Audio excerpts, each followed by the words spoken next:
What a waste. Can't even land a real job, Mom scoffed. Clarissa grinned. Big interview tomorrow, Cascade Logic. I smiled. Tomorrow, she'll learn I built IT and she'll never work there. The smell of mesquite smoke and sizzling ribs drifted through the evening air as the Lynn family's annual summer BBQ got underway in suburban Phoenix.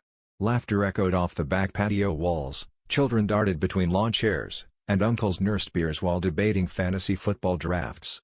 I leaned against the side fence, 32 now, but still treated like the confused art major who never figured life out. My younger sister, Clarissa, lit up the center of the gathering in her pale blue jumpsuit, animatedly describing her latest success to a circle of doting relatives. Clarissa just finished her dual masters at Wharton and MIT, my mom announced loud enough for everyone, including me, to hear. She's had back-to-back interviews with Fortune 500 companies. That girl is going places. She smiled like she had coached every step of Clarissa's life. I sipped from my lemonade and waited for the inevitable follow-up. Meanwhile, she added, her tone shifting, some of us still can't decide what we want to do. Isn't that right, Emily? I raised an eyebrow, but said nothing. Across the patio, my father chuckled as he flipped a steak on the grill. Still tinkering with your little business thing? He asked. What was it again? Digital workflow something? He laughed, not unkindly, but dismissively as always. I ran my thumb along the condensation of my glass, thinking about the 9 a.m. boardroom meeting tomorrow. The one where we would close on the acquisition of Halden & Co. and announce our newly expanded executive team. The one where I, founder and CEO of Cascade Logic, would sign off on the final approvals. Something like that, I murmured, letting it slide. Just then, Clarissa clapped her hands to get everyone's attention. Guess what? I've got a big interview tomorrow with Cascade Logic. They reached out directly. It's one of the hottest tech consultancies in the country. Cheers and congratulations erupted instantly. My Aunt Vivian rushed forward with a glass of rose. That's amazing, Clarissa. I read an article about their founder. Brilliant woman, totally self-made. My dad nodded in approval. Their hiring bar is insanely high. They don't just take anyone. I held back a laugh remembering the neatly prepared short list from HR sitting in my inbox, including Clarissa's resume. She had no idea the company she'd been gushing about for weeks was mine, that I had built Cascade Logic from my studio apartment in Tempe a decade ago, that while she climbed ladders others set for her, I had forged my own. What position are you interviewing for? I asked, keeping my tone light. Her eyes sparkled. Senior Strategy Consultant. Can you imagine? That's practically executive level. Oh, I replied, smiling into my glass. I look forward to seeing how that goes. She laughed, then added with syrupy pity. Maybe once I'm hired, I can put in a good word for you, Emily. I'm sure Cascade Logic has a few entry-level admin roles. My mother gave an approving nod. That's very kind of you, darling. Lord knows your sister could use the help.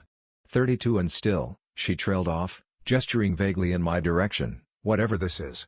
I thought about my penthouse corner office in downtown Phoenix, nestled on the 27th floor of the Cascade Logic headquarters with floor-to-ceiling windows and a private conference lounge. About the Forbes profile last month that named me one of the most influential women in tech, though it had credited me by my professional alias, Len, and featured a silhouette photo that protected my anonymity. I'd spent the last 10 years building Cascade Logic in the shadows by choice. I knew one day this moment would come. That's thoughtful of you, I said, voice calm, almost amused. Good luck tomorrow. Clarissa smirked, brushing a non-existent speck off her manicured sleeve. Some of us make our own luck, Emily. You should try it sometime. The conversation moved on to my cousin's new condo, my uncle's pickleball championship, and more of Clarissa's academic glories. I let their words drift past me like static. Tomorrow would change everything. And I wanted to remember every detail of this last evening, this final time they all still saw me as the afterthought. As dusk set in, casting golden shadows across the stone patio, Clarissa stood up, clinking her glass for attention. I've got to head out early, she said. I want to be sharp for tomorrow. Cascade Logic CEO sitting in on final interviews, she added proudly. Lynn or something. Nobody even knows who they really are. Well, they'll adore me, she declared, brushing her hair back confidently. By this time tomorrow, I'll be part of their executive strategy team. Maybe then you'll finally have something to brag about, she said to Mom with a wink. Oh, honey, Mom cooed, dabbing her eyes dramatically. We're already so proud. At least one of our daughters stayed on track. I glanced at my watch. 13 hours and 58 minutes until Clarissa would walk into the conference room and see me at the head of the table. 13 hours until everything they believed about me collapsed. I gathered my things, murmuring something about an early client call. "Oh, yes. Your little remote gig," Mom waved off. "Just don't forget to Venmo your share of your father's birthday gift." Clarissa already covered most of it again. I nodded without replying. They didn't need to know that my remote gig had grossed 8 figures last quarter. Let them cling to their assumptions. I slipped behind the wheel of the unremarkable gray SUV I reserved for family events, leaving my white Mercedes-AMG parked safely in the underground garage downtown. As I reversed out of the driveway, Clarissa's voice rang out one last time across the lawn, loud and certain. "Tomorrow, everything changes." She was right. Just not the way she thought. If you want to see Clarissa's face when she realizes who's sitting across the interview table, make sure you hit subscribe. Because trust me, you won't want to miss what happens next. What a waste. Can't even land a real job. I smiled faintly, recalling the brushed metal nameplate that sat front and center on my desk, E.R. Lynn, Chief Executive Officer, Cascade Logic. Tomorrow, Clarissa would find out exactly what a real job looked like and why she'd never have one at my company. By 6:30 a.m., I was already in my corner office overlooking Camelback Mountain, sunlight casting golden streaks across the skyline. The quiet of early morning systems booting up was oddly comforting. I built this from the ground up, and today, it would come full circle. The tailored slate gray Alexander McQueen suit felt less like fashion and more like armor. As I reviewed the agenda, my executive assistant, Nya, knocked gently and stepped in. "Your sister's interview is set for 9 a.m. sharp," she said, handing me a slim folder. "She's already in the lobby. Arrived 25 minutes early. Punctual. That's new." I arched an eyebrow. "She's also posted about it. Future executive at Cascade Logic." Her words. Marketing picked it up. "She's even told front desk she plans to modernize the look up here once she's hired." I stifled a chuckle. Has she now? I opened the folder. On paper, Clarissa looked flawless. Dual degrees, glowing recs, polished experience, but I knew better. The internships, set up through Dad's connections. The praise, courtesy of our uncle's law firm. A manufactured resume wrapped in designer polish. "The board's wondering why you're personally handling this one," Nia added with a smirk. "Quality control," I said simply, rising from my chair. "How many interviews before mine?" "The read," she replied. "All briefed. They'll ask the right questions." By 9 a.m., I stood behind the one-way glass on the upper floor, watching Clarissa strut into the conference suite. Chanel suit, Prada heels, air of superiority. She shook hands with the first interviewer like she owned the place. Over the next 2 hours, I watched her mask slip. Every scripted answer, unraveled. Every shallow credential, probed. Every assumed accomplishment, challenged. By the time she reached the final interview, mine, her eyes were tired, her voice uncertain, her smile noticeably forced. "Send her in," I told Nia. She stepped inside my office, trying to hide her eyes she took in the floor-to-ceiling windows, curated art pieces, and the understated dominance of the room. My back was to her, chair turned toward the panoramic view. "Please have a seat, Miss Ling," I said, voice calm and clipped. She said, folding her hands in her lap. "Thank you for meeting with me, Mr. Lin. I understand how valuable your time is." I turned slowly in my chair, letting the moment stretch. "Actually," I said, locking eyes with her. "It's Miss Lin. Emily Renee Lin." The blood drained from her face as realization set in. The name on the walls. The initials on the press releases. The woman she dismissed for years. Emily. "Hello, Clarissa." I offered a calm smile. "Surprised to see your directionless sister running the company you've been dying to work for?" She blinked rapidly, her perfectly composed persona unraveling as her lips parted soundlessly. Whatever polished answers she'd rehearsed were gone. "But this doesn't make sense," she stammered. "You're just a freelance consultant." "That's what Mom said." "Am I?" I gestured toward the wall behind me, lined with plaques, innovation awards, and framed magazine covers celebrating Cascade Logic as one of the fastest-growing tech firms in the Southwest. "I built this company from scratch while you and Mom were laughing about my little business thing. Every time you flaunted your MBA, I was negotiating international contracts. Every time Dad called me a phase, I was landing Fortune 100 clients. You tricked us." Her voice cracked, rising with disbelief. "You lied." "No, Clarissa," I replied, my tone even. "You all tricked yourselves. You were so busy assuming I was a failure that you never once stopped to ask what I was actually building." I picked up my phone and opened my banking app, turning it so she could see. "That birthday money Mom mentioned, I just sent my share. It's a six-figure transfer. To me, it's a rounding error." Tears welled in her eyes, not sorrowful, but angry and humiliated. "So what now? You're going to expose me? Tell the whole family?" I shook my head. "I don't need to say anything. Your interview performance today says it all. 3 senior partners, independent of one another, recommended against hiring you. 2, arrogant. 2, surface level. Unprepared. Entitled. You set me up. I gave you exactly what you asked for, an interview with the CEO. It's not my fault. You didn't come ready." I stood, smoothing the front of my suit. "I suggest you look for opportunities elsewhere, Clarissa, and maybe develop some real experience. Something beyond LinkedIn posts and Dad's golf connections." She rose unsteadily. Her designer heels now awkward and her designer outfit suddenly looking more like a costume than power wear. "Do Mom and Dad know?" "They will," I said, stepping toward the door. "I'm sure you'll tell them all about your interview with Len." I pressed the intercom.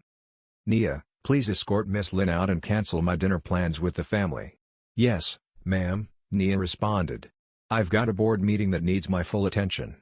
As the door closed behind her, I heard the sharp crack of her voice break in the hallway, followed by muffled sobs. Not the victorious exit she had envisioned. Within an hour, my phone buzzed with family messages. Mom was first. "What kind of cruel joke is this? Clarissa is devastated." Then Dad, "How dare you humiliate your sister like this? We raised you better." I looked at the screen, let out a breath, and turned it face down. They finally knew who I really was. They just didn't realize I had stopped needing their approval a long time ago. I replied to the family group chat with just one message. "You raised me to be successful. Congratulations. You did. Now maybe you'll recognize what real achievement looks like." Then I powered off my phone and turned my attention back to what actually mattered, leading a billion-dollar tech firm that had disrupted an entire industry while they were too busy mocking me. Let them adjust to this new reality in their own time. I wasn't going to pause for their discomfort. In the weeks that followed, the shift in family dynamics was unmistakable. The tone of our calls, when they happened, was strained. Gone were the dismissive digs and passive-aggressive jokes about my little business. Instead, there were awkward silences, forced smiles during Zoom birthdays, and a general unease that hovered like fog. Clarissa accepted a mid-tier project coordinator role at a boutique agency across town. It wasn't the career-defining leap she'd imagined. No fancy title, no corporate corner office, just a standard job earned the traditional way. Mom and Dad stopped hosting their regular Sunday BBQs. Maybe it was shame. Maybe they didn't know how to navigate a world where the daughter they underestimated now ran the empire they once ridiculed. But the moment that cemented everything came 3 months later. Forbes released a feature titled "The Silent Success: How One Woman Built a Billion-Dollar Company While Her Family Thought She Was Failing." My face was on the cover, full color, crisp suit, Cascade Logic skyline behind me. No shadows, no ambiguity, just me. I had 10 copies express delivered to each of my family members' homes. Not with a note, not with a message, just the magazine, just the truth. The article detailed my journey from working odd freelance gigs in a cramped Tempe apartment to building one of the most sought-after AI-integrated systems companies in the U.S. It highlighted the turning points, the quiet sacrifices, the relentless perseverance they never saw and never asked about. At the end, the final line read, "Sometimes success doesn't need to shout. Sometimes it just signs the checks." And, honestly, that was enough. I didn't need their praise anymore or their recognition. I had built something real, something lasting, something they could never take away. Let them tell their friends. Let them adjust their stories to make themselves look better in hindsight. Let them pretend they always knew. Meanwhile, I'd be at Cascade Logic, preparing for our expansion into Europe, closing 2 new enterprise deals, and mentoring the next generation of female tech founders. Success had already spoken for itself and for me. I had no intention of turning the volume down. If you've ever been underestimated by the people who were supposed to believe in you the most, trust me. I see you. I spent years being told I was too vague, too artsy, too lost. While my sister, Bastian, praise, I was the family's punchline. But I didn't fight back with arguments or approval seeking. I built something real. Something they couldn't ignore even if they tried. And now after all the silence, I'm finally telling my story, not out of spite, but to remind you. Your worth is not defined by how others see you. It's defined by how you see yourself. So if you've ever been made to feel small at a family dinner, if you've hidden your success just to keep the peace, or if you're still building in the shadows, drop a comment below and tell me your story. Tell me what you're working on, what you've overcome, or who you're proving wrong. Not for revenge, but for your own damn peace. And if you felt even a flicker of validation watching me rise from unemployable to CEO, hit that subscribe button. Not just for more stories like mine, but to be part of a community that sees through the noise and recognizes quiet resilience for what it really is. Strength. Let them laugh. Let them doubt. We'll keep building because sometimes the best way to win is in silence until your name is on the building. Before you go, how's your day been? Really, I want to know. Have you had a small win you're proud of? Or maybe you're facing something tough and pushing through anyway? Drop it in the comments. I read everyone. This channel isn't just about success stories. It's about real people doing real work, even when no one's watching. Let's celebrate the quiet victories together.